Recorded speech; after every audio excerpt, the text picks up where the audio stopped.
Bonjour mes amis, j'espère que vous allez bien. Je suis l'abbat d'Etchen Kunzang Trinley du lamaïsme brésilien après tout. Aujourd'hui, nous allons commencer la série des 3 vidéos sur les actes incommensurables. Alors l'acte incommensurable le plus grave, c'est l'acte de tuer. On va voir pourquoi. L'acte incommensurable un peu moins grave, c'est de voler. Et l'acte moins incommensurable, c'est de mentir. Mais les 3 sont quand même des actes incommensurables.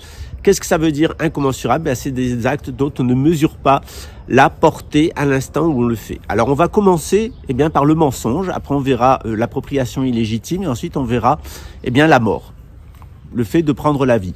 Prendre la vie, ça peut être à une fourmi, ça peut être à une plante, ça peut être arracher un cristal d'un lieu, ça peut être un être humain. Ça peut être faire un rituel d'exorcisme et tuer un démon, par exemple. Donc, le fait de tuer, en fait, dans le bouddhisme, c'est vraiment une très très large palette, beaucoup plus que le simple homicide, qui est un acte très très grave. Alors, on va commencer aujourd'hui par le mensonge. Alors, pourquoi le mensonge? C'est pas forcément la meilleure option. Parce que toutes les religions nous disent cherchez la vérité et la vérité vous affranchira. Dans le bouddhisme, comme dans l'islam et comme dans le christianisme, on se plaint d'une altération des livres sacrés. C'est-à-dire que certaines personnes, en faisant du recopiage, se sont autorisées à modifier des passages entiers des révélations. Dans le bouddhisme, on a un petit problème à ce sujet-là. C'est que, à partir du 2e siècle avant Jésus-Christ, s'est développée la lignée du stupa de fer. C'est une forme de bouddhisme qui est apparue sous l'influence grecque et sous l'influence chrétienne par la suite et qui, avec des grands personnages importants, des moines et des sadhus et des bhikkhus, donc des pratiquants importants qui ont donné des enseignements qui ne sont pas les enseignements du Bouddha Sakyamuni, mais comme ils n'étaient pas contradictoires avec l'enseignement du Bouddha, ils ont été considérés comme des enseignements du Bouddha. Par exemple, notre texte racine dans notre temple, qui est le Samyutta Nikaya, le Sutra du plan de riz, il apparaît seulement vers le 3e siècle. On n'en a pas de trace avant. Alors, on n'est pas sûr que ce soit un enseignement du Bouddha. Par contre, ce qui est contenu à l'intérieur est d'une très haute valeur intellectuelle et bien conforme à l'enseignement du Bouddha. Il faut savoir aussi que le Bouddha, il n'a rien inventé. Il était dans le cadre du brahmanisme et du védisme. Il y avait des écoles shivaïtes, des écoles vishnouites, des écoles brahmanistes. Et le Bouddha avait été élevé dans le brahmanisme. Il ne connaissait pas le vishnouisme ni le shivaïsme. Et puis, il a réalisé un certain nombre de choses. Et puis, les choses qu'il a réalisées, il les a enseignées. À partir des enseignements de Bouddha se sont développées différentes traditions spirituelles. Sans doute, il y a une légende dorée qui s'est construite, comme dans toutes les religions. C'est-à-dire que ça a été incorporé au bouddhisme parce que c'est compatible avec le bouddhisme, mais c'est pas forcément la vérité absolue. Alors le problème dans ce genre de stratégie, c'est que tout dépend en réalité de la bonne volonté, de l'éthique personnelle et de la compréhension de la doctrine de la personne qui décide de cette incorporation. Et on s'est aperçu qu'au fur et à mesure du temps, dans le bouddhisme, il y avait de la confusion mentale qui s'installait. Si vous prenez par exemple, j'ai étudié pratiquement toutes les écoles du bouddhisme, j'ai même étudié toutes les écoles du bouddhisme, et on s'aperçoit qu'en réalité, on retrouve la même structure. Que ça soit dans le bouddhisme du petit véhicule, avec le Dhammapada, dans le bouddhisme du grand véhicule, avec le Mahayana, donc tous les textes de la lignée du stupa de fer de l'Inde, et puis ensuite dans le Vajrayana, avec les textes du lamaïsme tibétain, mongolien, russe. Dans ce contexte-là, il faut aller à la recherche de la vérité, il faut essayer d'écarter la confusion, notre propre confusion, aussi des fois la confusion dans la transmission. Et ça constitue très certainement la plus grave sorte de mensonge, qui est le mensonge spirituel ou le mensonge religieux. C'est-à-dire que lorsqu'on invente des choses d'un point de vue spirituel ou d'un point de vue religieux, c'est d'une extrême gravité. Parce que ça touche à des domaines extrêmement subtils, des domaines où naît la cause des événements matériels. Dans toutes les traditions spirituelles, tout naît au niveau de l'esprit et par descente va se matérialiser. Dans le matérialisme, on pense qu'il y a d'abord de la matière et tout va se spiritualiser. Petit à petit, il y a de la conscience qui émerge. Bien dans le bouddhisme, non. Dans toutes les traditions spirituelles, on considère que c'est une descente. Nous, nos ancêtres, ils sont descendus. Nous, on est nés dans l'état descendu. Et donc, on va devoir faire un effort pour remonter vers la source, remonter vers la connaissance. La plupart des personnes, 99,9% n'y arrivent pas. Et donc, leur flux de conscience va rester enfermé à l'intérieur du cycle des renaissances, du cycle des devenirs. Donc, c'est très important d'établir la vérité d'un point de vue spirituel. Or, on s'aperçoit qu'à notre époque, il y a plus d'initiation en Occident, à part la franc-maçonnerie, mais qui est complètement devenue une sorte de romantisme spirituel et de spiritualisme, voire avec des inversions parfois qui mènent au satanisme, et que la religion catholique, elle a du mal à communiquer sur le noyau de ses promesses. Qu'est-ce que promet le catholicisme romain ? Qu'est-ce que promet l'orthodoxie? Qu'est-ce que promet le protestantisme? La plupart des pratiquants, des religieux, en ont une idée très vague et confuse. Et donc peut à n'importe quel instant s'installer des mensonges qui sont des mensonges volontaires ou des mensonges involontaires. C'est pas parce qu'on est de bonne foi qu'on ne ment pas. On peut mentir de bonne foi. Parce qu'on est soi-même dans la confusion mentale. Et s'étant mis dans la confusion mentale, on va communiquer sa confusion mentale aux autres. Le deuxième type de mensonges qui sont importants, c'est les mensonges d'ordre psychologique. Alors le plus grave, c'est de se mentir à soi-même. Parce qu'après tout, si on ment à autrui, la personne a du discernement, elle peut très facilement voir que c'est un mensonge. Mais c'est se mentir à soi-même. Or, généralement, dans le processus de construction du mensonge, en particulier chez les pervers narcissiques, parce que le mensonge est typique du pervers narcissique, eh bien, on va avoir une construction du mensonge. C'est-à-dire que le pervers narcissique a une image très idéalisée de lui-même, négative, et comme il a une image très négative de lui-même et de ses défauts et de lui-même, il va inventer un contre-personnage positif, donc il va se valoriser en permanence et il va dévaloriser les autres. C'est un processus où au début, le pervers narcissique se dévalorise lui-même, et puis comme il souffre de ce taux dévalorisé, il va construire un personnage merveilleux et ensuite il va dévaloriser les autres. Ce processus, il peut tous nous atteindre. On fait tous preuve par moment de narcissisme et même par moment de perversion. On peut tous être à un moment ou à un autre, être tenté de commettre un acte pervers. Ça peut arriver consciemment ou inconsciemment. Quand c'est consciemment, c'est beaucoup plus grave que quand c'est inconsciemment. Quand c'est volontaire, c'est beaucoup plus grave que quand c'est involontaire. Mais ça laisse quand même une empreinte, une construction karmique, un samskara qui ensuite va nous conditionner sous forme de perturbations énergétiques, de mémoire et de pulsions comportementales. Donc le mensonge, en règle générale, c'est un mensonge qu'on se fait à soi-même et puis ensuite on va aller l'imposer aux autres. Dans le bouddhisme, on a une description du mensonge absolu qui est l'ego. C'est-à-dire la façon dont on se conçoit en tant qu'être mémoriel qui vit dans la dualité, qui veut imposer sa volonté, qui ne se fie qu'à son expérience ou celle qu'il a acquis des autres, quelqu'un qui est très formaliste et quelqu'un qui passe de la froideur émotionnelle à la tempête émotionnelle, cette personne-là, elle est dans le mensonge absolu d'un point de vue psychologique, qui s'appelle le mensonge de l'ego, du moi mondain. Le moi mondain est un ego. Et cet ego est un mensonge.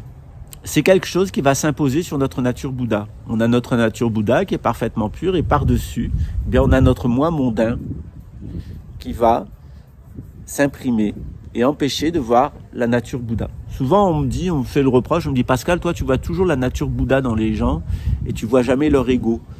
Par exemple, vous savez qu'il y a quelques mois, il y a quelqu'un qui a essayé de me tuer, il y a 2 ans, il y a quelqu'un qui a essayé de me tuer de réitératives fois. Et quand il était près de moi, il n'y arrivait pas. C'est-à-dire que comme moi, je le percevais dans sa nature Bouddha, il a essayé plusieurs fois de me jeter dans le vide, ils ont essayé de me droguer, enfin ils m'ont drogué, etc. Enfin ils ont fait toutes sortes de saletés, parce que c'est des gens qui sont très malades d'un point de vue psychiatrique. Pour commettre ce genre d'acte, il faut être dans une très très grande souffrance. Alors, vous savez que ce couple et leur maîtresse, ils étaient enfermés dans de l'infanticide, de l'inceste, de la pédophilie, et donc pédophilie, inceste et infanticide. Dans un espèce de huis clos où tout le monde prenait des médicaments volontairement ou involontairement, puisque elle, la pharmacienne, droguait son mari depuis des années. Elle le traitait comme une bête, qu'elle domestiquait avec des produits chimiques. C'est l'ego de pharmacien. Le pharmacien, il croit que la solution vient des produits chimiques. Et donc, face à un problème, il va répondre avec des produits chimiques. Il va pas répondre avec de la discussion, il va pas répondre avec un autre mode. Comme son ego est basée sur on met des produits chimiques et ça neutralise les symptômes, eh bien elle a pensé qu'elle allait faire toute sa vie en neutralisant les défauts de son mari et de ses enfants, et même si elle considérait être mes défauts, en droguant tout le monde, ou en demandant de me droguer. Ça a été très très loin, jusqu'à introduire de la cocaïne dans mon anus, dans les rapports sexuels. C'est des instructions qu'elle avait données. Donc, pardon. Donc on voit qu'une personne qui se ment à elle-même, elle peut extrêmement nuire. Toujours elle disait qu'elle était parfaite, qu'elle faisait tout parfaitement. Elle était parfaite, c'est parfaite. Elle avait cette espèce de tête de poupée horrible, laide, très laide intérieurement, extérieurement, très défigurée par les produits chimiques, la haine, la frustration, la souffrance, des rides de souffrance. Donc c'est très triste de voir une personne dans cet état-là. Et elle pensait, cette femme, qu'en droguant tout le monde, eh bien, elle arriverait à maintenir son pouvoir, elle avait même un droit de vie et de mort sur ses enfants et sur ses petits-enfants avec des produits chimiques. Donc, elle a construit un ego de pharmacienne et toute sa vie, elle a réglé sa vie comme une pharmacienne. Or, ça, c'est aussi un mensonge. C'est un mensonge qu'on se fait à soi-même. Pharmacien, c'est un métier. Pharmacien, c'est pas mon identité. Et donc, pourquoi, eh bien, c'est mieux de réagir par rapport à sa nature Bouddha? Parce que notre nature Bouddha, elle peut endosser tous les rôles. C'est-à-dire que quand on est papa, on va se comporter comme un papa. Si on est pharmacien, on va se comporter comme un pharmacien à la pharmacie. Quand on est dans sa nature Bouddha, au temple, eh bien, on se comportera comme un croyant, etc. C'est-à-dire qu'on peut, eh bien, à partir de sa nature Bouddha, jouer tous les rôles à la perfection, autant que c'est possible, en étant le plus charitable et le meilleur possible. Par contre, si vous voulez traiter vos enfants comme un pharmacien, votre mari comme une pharmacienne, ou si vous voulez faire votre ménage comme une pharmacienne, vous allez agir de manière erronée. Et c'est ça le plus gros mensonge, c'est le mensonge de l'ego. C'est quand on s'identifie à sa profession, on s'identifie à sa fonction sociale, on s'identifie à l'argent qu'on a, on s'identifie au rôle qu'on a dans la société. Eh bien, à partir de là, on base sa vie sur un mensonge. Quand on base sa vie sur la nature Bouddha, eh bien, on peut avoir une vie beaucoup plus éveillée.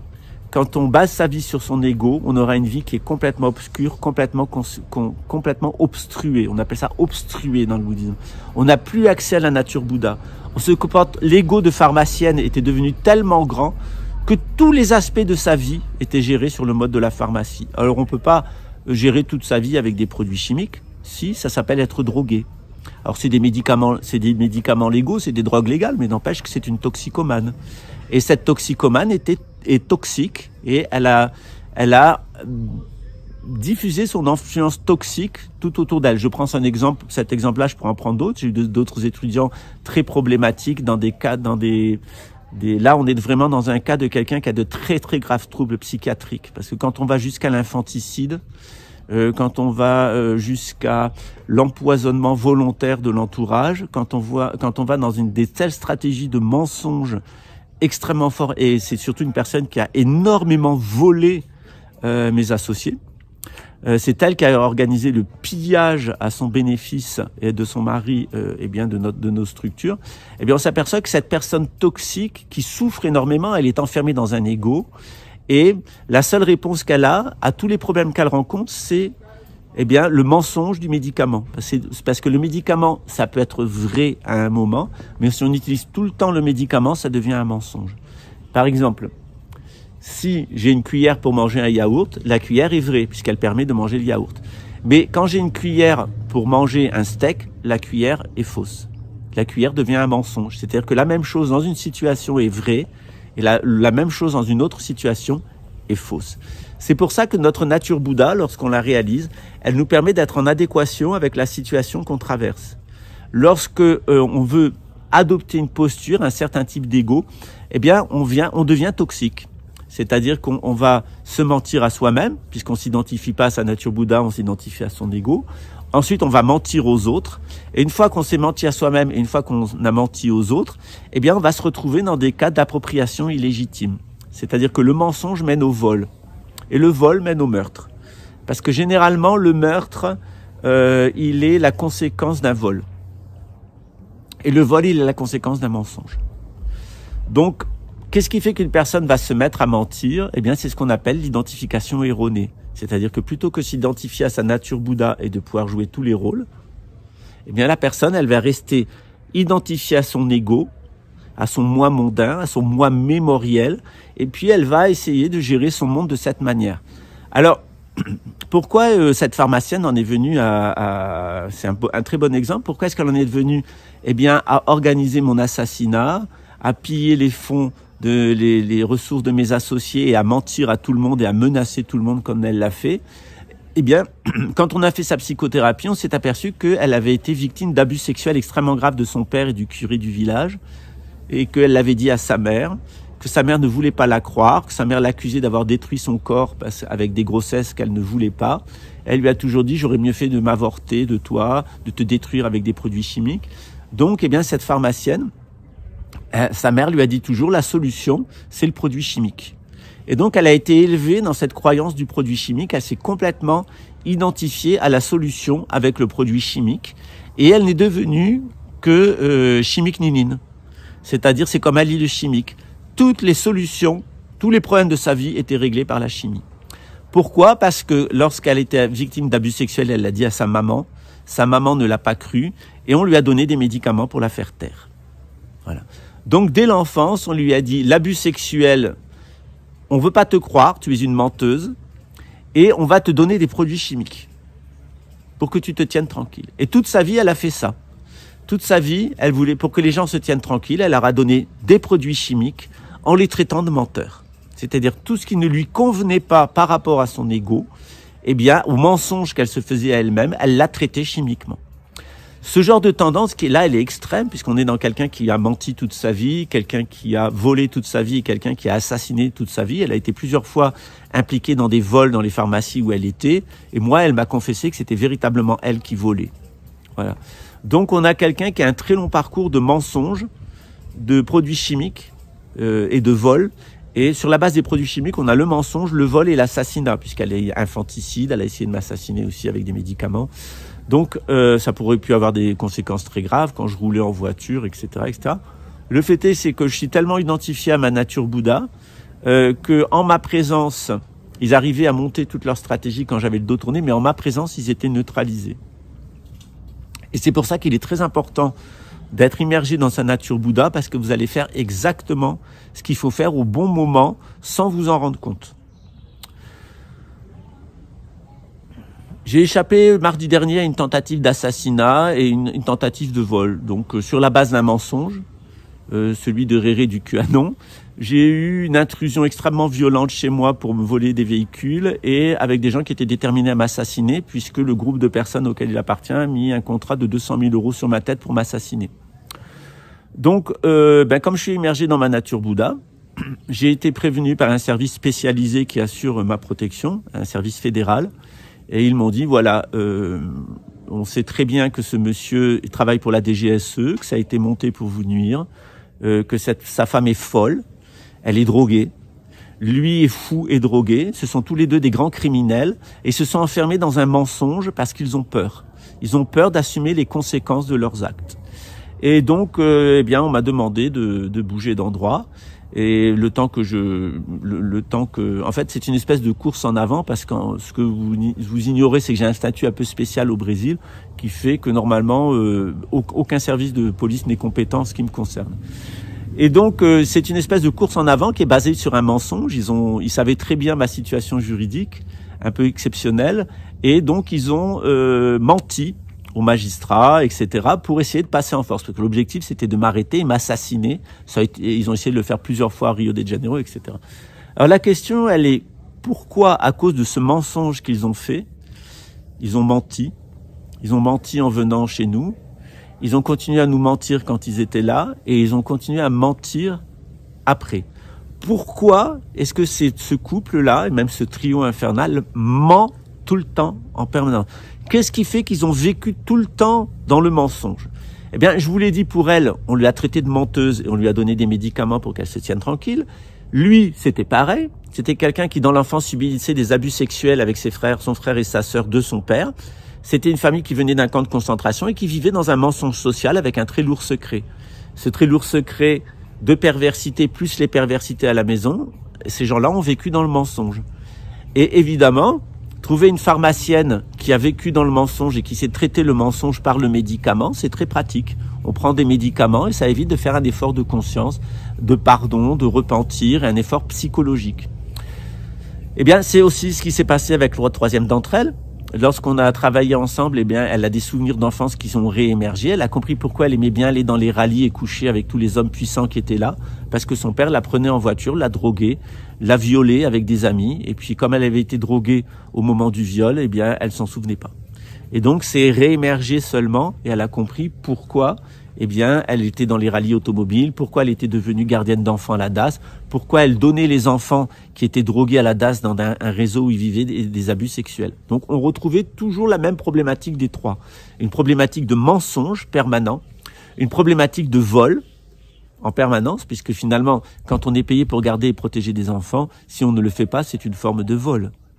Et puis véritablement de l'assassinat, parce qu'au final, elle a fini par me dire oui, mais de toute façon, moi j'ai avorté, les enfants de la DAS, il faut les donner au réseau pédophile, on devrait les exterminer, c'est des bons à rien, ils ont raison, le nouvel ordre mondial, enfin tout un délire comme ça, justifiant l'infanticide, la pédophilie, l'usage des drogues. Alors, ce qui est très intéressant, c'est qu'actuellement, ils sont sous investigation policière fédérale pour eh bien manipulation c'est-à-dire parjure et manipulation de la justice, pour trafic de drogue et tentative d'assassinat. C'est-à-dire qu'au final, moi, ce que je leur souhaite, c'est de se faire coincer. C'est la meilleure chose qui puisse leur arriver. Qu'on montre publiquement qu'ils sont des menteurs, qu'ils sont des voleurs et qu'ils sont des assassins, ça fait partie de leur thérapie. Et comme ils ne veulent pas se soigner, eh bien, ils ont essayé d'inverser la chose. Dire Pascal est un menteur, Pascal est un voleur et Pascal est un assassin. Et ça a été répété jusqu'à la télévision brésilienne. Donc vous voyez comment on a un processus de personnes qui sont menteuses, qui sont voleuses et qui sont criminelles depuis l'enfance. Or ces personnes-là n'assument pas d'être menteuses, voleuses et assassines. Elles ont besoin, eh bien, actuellement, elles ont besoin de mettre ça sur mon étiquette et de me faire payer leur crime à elles. Ça, c'est un processus qui est assez classique chez le menteur. En réalité, lorsque vous êtes confronté au mensonge, si vous écoutez bien le mensonge, vous allez vous rendre compte que la personne parle d'elle-même. C'est un genre d'effet miroir. Parce que souvent, derrière le mensonge, il y a un trouble psychologique qu'on appelle la schizophrénie. La schizophrénie, elle apparaît de la façon suivante. Quand on est dans sa nature Bouddha, on peut prendre tous les rôles, et on a toujours un centre, on reste toujours soi-même, mais on va moduler sa personnalité selon le contexte où on est. Par exemple, moi, quand je suis en train de vous enseigner, j'essaye d'être le meilleur lama possible. Quand je fais la cuisine, d'être le meilleur cuisinier possible. Quand je vais me laver, d'être la meilleure personne qui me lavait bien, etc. De faire pour le mieux, en permanence, sans flemme, sans mauvaise volonté, en étant concentré sur l'action. Mais comme j'ai un point qui est l'identification à ma nature Bouddha, ça me permet de fonctionner dans tout plein de rôles. Le problème, c'est que quand vous n'avez pas trouvé votre nature Bouddha, vous n'avez pas trouvé ce centre, qu'est-ce qui va se passer? Eh bien, vous allez passer d'un rôle à l'autre, comme ça, mais sans centre. Et plus vous passez d'un rôle à l'autre sans centre, plus vous allez avoir deux tendances. Ou vous allez développer un ego, par exemple l'ego de la pharmacienne. Elle va être tout le temps une pharmacienne et régler tout comme une pharmacienne, ça marche pas. Et il y a aussi de l'autre côté la schizophrénie. L'ego d'un côté et la schizophrénie de l'autre.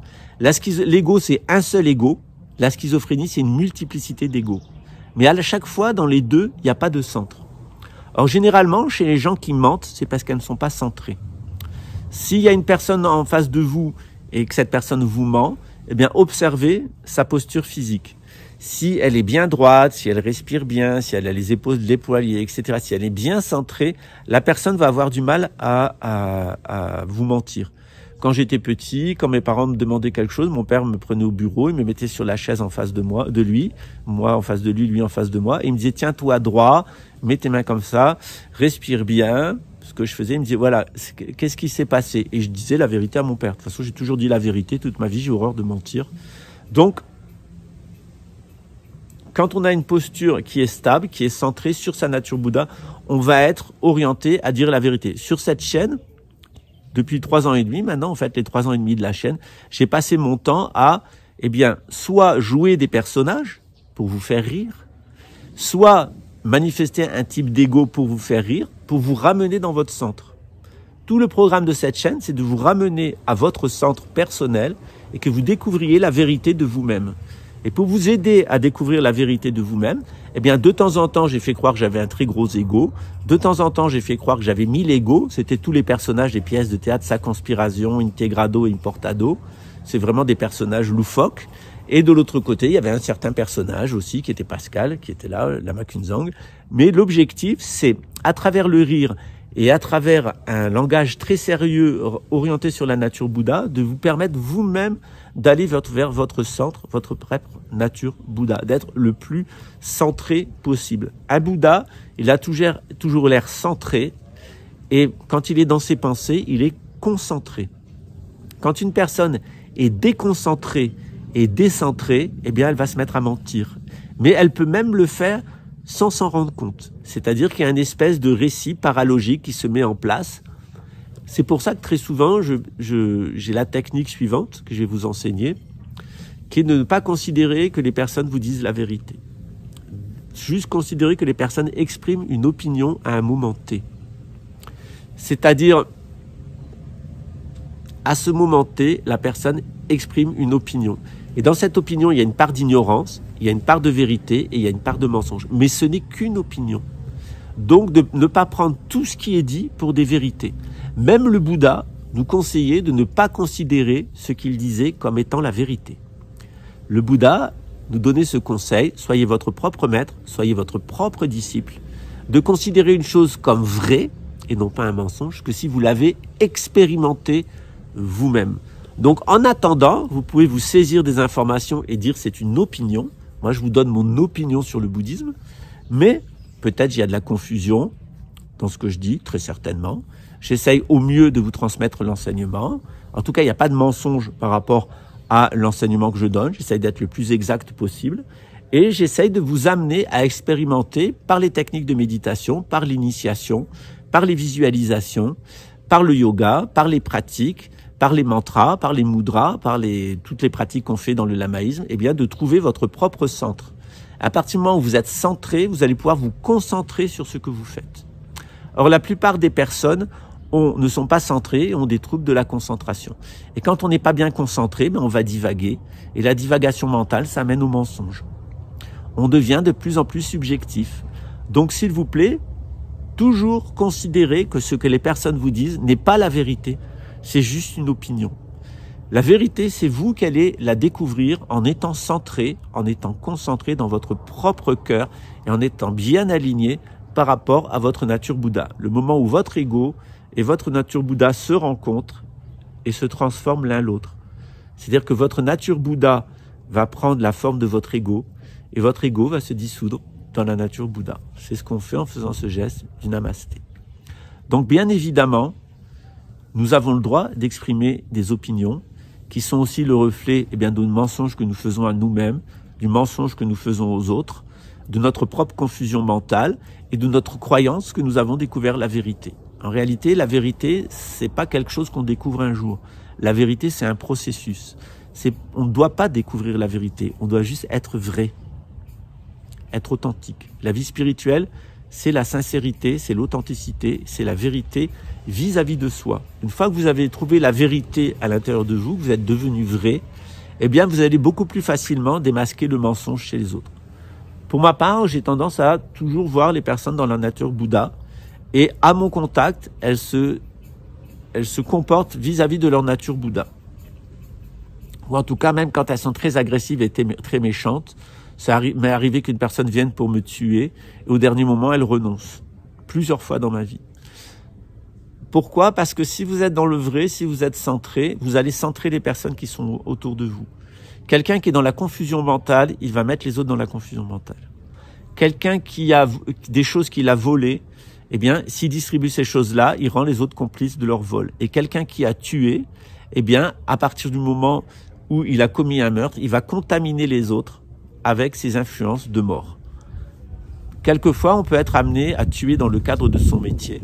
Par exemple, quand on est policier ou militaire, sachez que ça n'en reste pas moins un acte incommensurable. C'est-à-dire que dans le bouddhisme, on est prié d'avoir une profession qui respecte le dharma. lorsqu'on adopte une profession qui ne respecte pas le dharma, on en assume soi-même toutes les conséquences. C'est pas la peine de dire c'est mon employeur, c'était mon travail, etc. Non, c'est ton choix à toi et c'est ta responsabilité à toi d'avoir tué. On peut pas dire j'ai fait qu'obéir aux ordres, c'est faux. Même quand on est dans l'armée, on n'est pas obligé de tuer. On peut par exemple blesser pour neutraliser une personne. Quand on est policier militaire, on peut blesser une personne pour la neutraliser, ou on peut détruire du matériel, on n'est pas obligé de tuer. Or, il y a des personnes qui aiment tuer, ce sont des personnes qui sont tueuses. Et généralement, ces personnes tueuses, elles sont aussi dans l'appropriation illégitime et elles sont dans le mensonge. Alors, pourquoi le mensonge, il est lourd de conséquences? Parce que le mensonge, il va vous décentrer.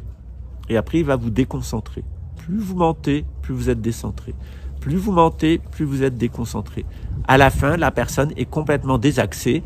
Et quand il y a quelqu'un qui est complètement menteur et complètement schizophrène, etc., comme cette pharmacienne, bien, on utilise l'adjectif exactement adéquat. On dit c'est une désaxée, ou c'est une tordue, c'est une folle, c'est une psychopathe. En tout cas, elle est complètement désaxée. C'est une folle, elle n'a pas d'axe, elle est complètement désaxée. Elle est en train de tourner tout à fait à l'extérieur de la roue, en faisant du mal à tout le monde. Voilà.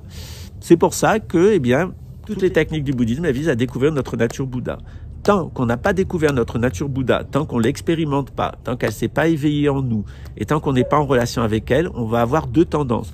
Ou de la tendance à développer un ego très fort, un ego mondain, soit à devenir complètement schizophrène avec des sous-personnalités. Dans le monde moderne, on soigne assez bien la schizophrénie, notamment les symptômes de la schizophrénie avec du médicament comme le Risperdal, etc., qui soignent les troubles de la schizophrénie, mais ne soignent pas de la schizophrénie. Pourquoi? Parce qu'à la base, eh bien, on a deux choses. On a l'identification à l'ego mondain. Donc d'un côté, les personnes qui vont super égotiques, elles sont malades, et les personnes qui développent plusieurs égos et qui deviennent schizophrènes, elles sont malades aussi. Elles sont toutes les deux atteintes d'une façon unique et d'une façon multipolaire, unipolaire et multipolaire, de la même maladie qui s'appelle le narcissisme. Et donc il faut, pour quitter ce narcissisme, qu'il soit multipolaire ou unipolaire, eh bien il faut re-rentrer à l'intérieur de soi et expérimenter sa propre nature Bouddha. À partir du moment où vous avez découvert la vérité à l'intérieur de vous, vous allez être vrai. Et vous allez communiquer cette réalisation du vrai, vous allez influencer les autres et les aider à aller vers le vrai. Ça aussi a un effet retour, c'est que les personnes qui ne veulent pas être dans le vrai, à votre contact, elles vont devenir encore plus menteuses, encore plus voleuses et encore plus tueuses. Par effet de réaction.